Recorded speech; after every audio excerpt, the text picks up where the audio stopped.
Hey there, it's Trisha from Tending to Home. Welcome back. And today I want to talk to you about something that's near and dear to my heart. It's called canning. Yes, canning. I love canning. And the best way, in my opinion, to keep something that is shelf stable is to can it. So today I just want to talk to you a little bit about that. Mostly show you how I do this. And I want you to understand it's not as complicated as what you might think it is. It's actually quite a bit easier than what you think. Why don't we take a little break here, look at the garden, see where the beans are at, and then we'll come back and I'll show you how I pressure can my beans.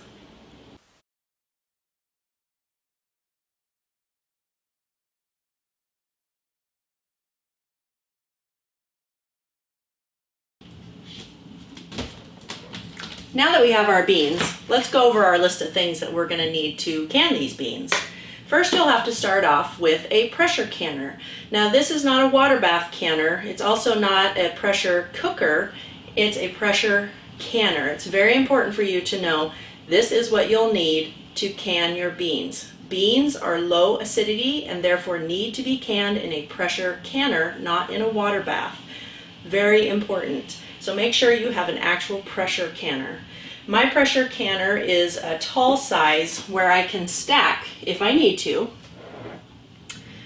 2 jars on top of each other and get double the amount done in one go. It's handy to have, but it's not necessary. Okay, so once you have your pressure canner, you will need probably to have some oven mitts. I like to have an extra pot or pan where I can boil the water that's going to go in with the beans themselves.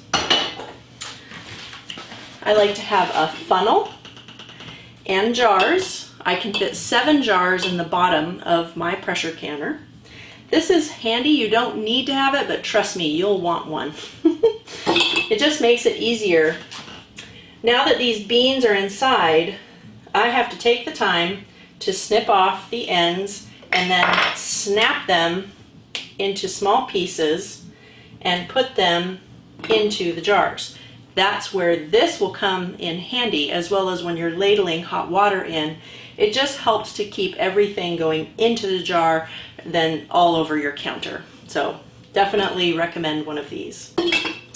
Again, a little paring knife is handy for snipping the ends. I like to have a Sharpie or like type permanent marker where I can write on the top of the jars and label it with the date, what it is.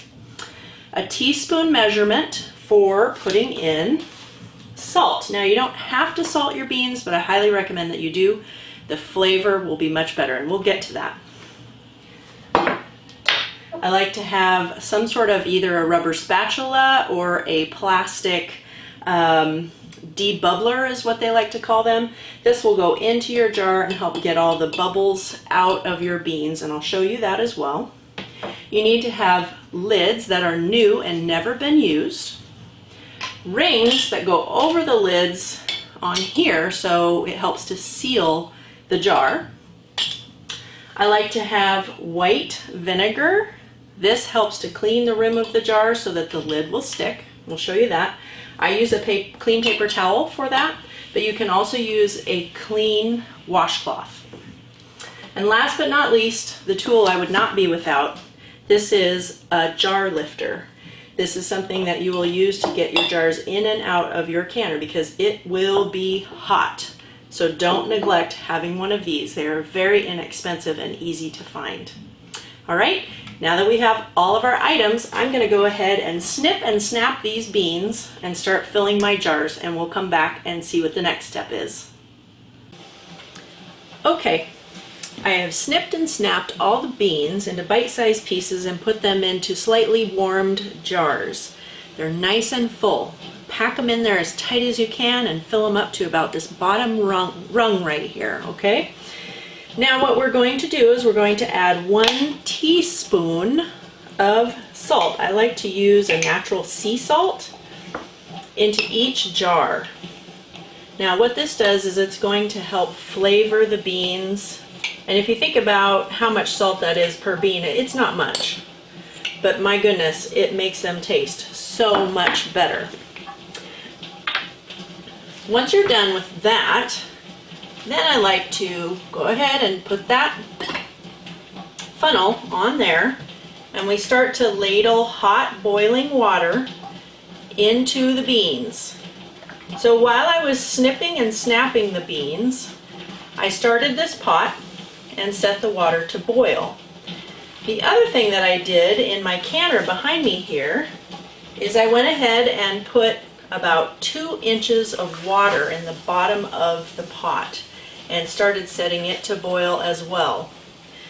Now, the reason why you want to start with warmer jars and not cold jars is because when you go to put boiling water in them, you do not want them to crack. You also don't want them to crack when you put them into your canner. So I'm just going to go ahead and fill these up, and then we'll get to the next step. Okay, so I've gone ahead and filled my jars up to about that rim with water. And what I like to do is take my rubber spatula, or you can use a debubbler. You need something thin and long. It needs to be plastic or rubber, that sort of thing, not something metal like a knife. What you're going to do is you're just going to go along and push down around the outsides of your beans. What that does is it releases all the air bubbles, and then you can adjust your head space, which is the space from here to here, if needed, with more water or even a few more beans if you have them. Now today I only ended up with 6 quarts. I was hoping for 7, but sometimes it just doesn't work out that way. But this is more than enough to fill my canner. So I'm going to debubble these, but before I do so, I want to show you what I do next. So now that this has been debubbled, and it's at a good headspace, which is about 1/2 inch. Now I can do the next thing, which is take my piece of paper towel and get it moistened with a bit of vinegar. And the reason I do this is vinegar cleans off any residue that might be on that rim that might cause this quart not to seal. Once that's done, I take a new lid, set it on top, and my ring, and put that on, and just fingertip tight, meaning holding on to it here, which can be a little hot sometimes, and then just twist with your fingers. Don't wrench with your hands, just twist hard with your fingers. Once that's tight, then you use your jar lifter, and you can go ahead, put that on there, lift it up, and put it into your pot of hot to boiling water. Okay, now that our jars are inside of the pressure canner, I'm going to go ahead and put the lid on because the water is boiling. Now, when you are canning, you have to remember that all canners are created differently, and therefore you should read your manual which came with your canner to understand exactly how much water you should put in it, how long you should process these items for, at what pressure. There's also things like altitude that you need to think about. So be sure to read up for your area and for your pressure canner what the rules and regulations are. Now you might be able to see that some water and eventually some steam is going to start coming out of this hole here. What I'm going to do is I'm going to set my timer for 10 minutes. This needs to vent out of here for 10 minutes steam. What that's doing is it's getting all the air out of the pressure canner. Once that 10 minutes is up, then I'm going to put on a weighted gauge. When we get to that point, we'll be back. While we're waiting for the steam to vent, I want to show you a book that I have found very useful. This is called The Ball Complete Book of Home Preserving. 400 delicious and creative recipes for today, edited by Julie Kingery and Lauren Devine. Basically, what I love about this book is it has lots of really fun recipes, but also the nuts and bolts of how to can. I think you would get a lot of use out of this if you are a new canner, but even if you are a seasoned canner.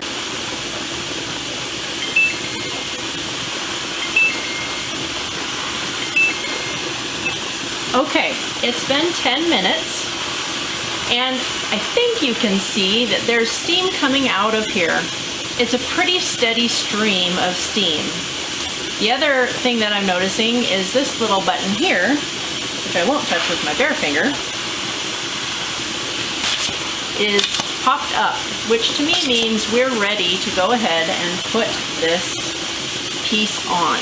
Now what this is going to do, it's going to cap this off.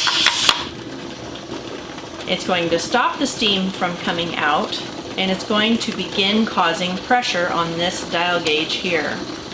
What I want it to do is build up to 10 pounds of pressure, which is at the top here. That's because I live at a level where 10 pounds of pressure is enough to can these beans safely.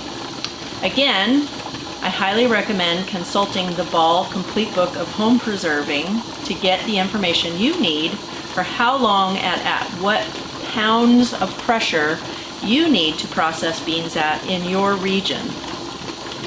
So right now, this gauge is just starting to climb, and it needs to get up to 10 before we can start our timer for the beans inside.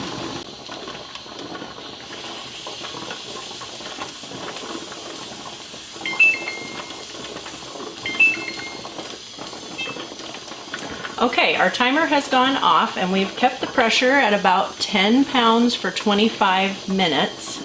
So right now, all that needs to happen is turn off your burner, and you allow this pressure to come all the way down to 0 naturally.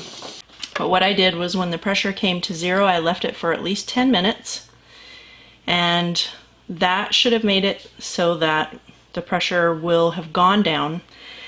The fact that this little button here has dropped down tells me that yes, the pressure has gone down. So let's lift it up. If we hear sound, I'll put it back on.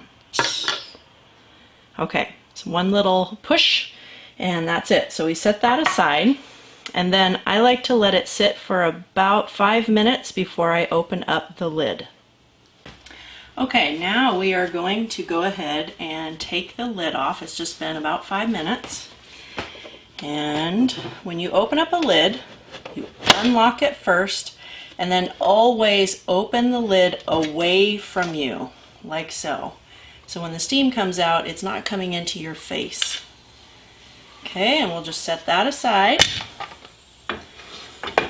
Okay, now that the lid is off, we let it sit for just a moment or two so that the air temperature would be a little bit better for these coming out. Now you notice that I have a tea towel here, and that makes it so that if your countertop is cold, some people have like a granite countertop. I have wood counters, so it's not quite so scary, but sometimes if a countertop is quite cold and you set a boiling hot water of glass down on it, you can break the bottom of the glass and it will shatter and all of your work will be ruined. So it's always a good idea to put down at least one tea towel to give you a little bit of cushion. So we'll just remove these, and you may or may not hear one of them pop and seal. Sometimes it can take quite a while before that happens.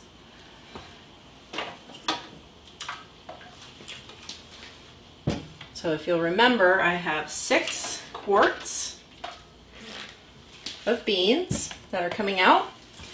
Once you set them on the tea towel, you don't want to move them for a while until they seal, and it's even best if you can leave them sitting there for about 24 hours after they have sealed. So once these are done, I will label them with my permanent marker, and I'll take the rings off and I'll wipe them down just to make sure there isn't any residue, and then I will put them in storage. Thanks again for coming here to Tending to Home. If you found something valuable today, please like this video, hit the subscribe button, and don't forget to check the bell, and that will help you to learn when I upload something new here at Tending to Home.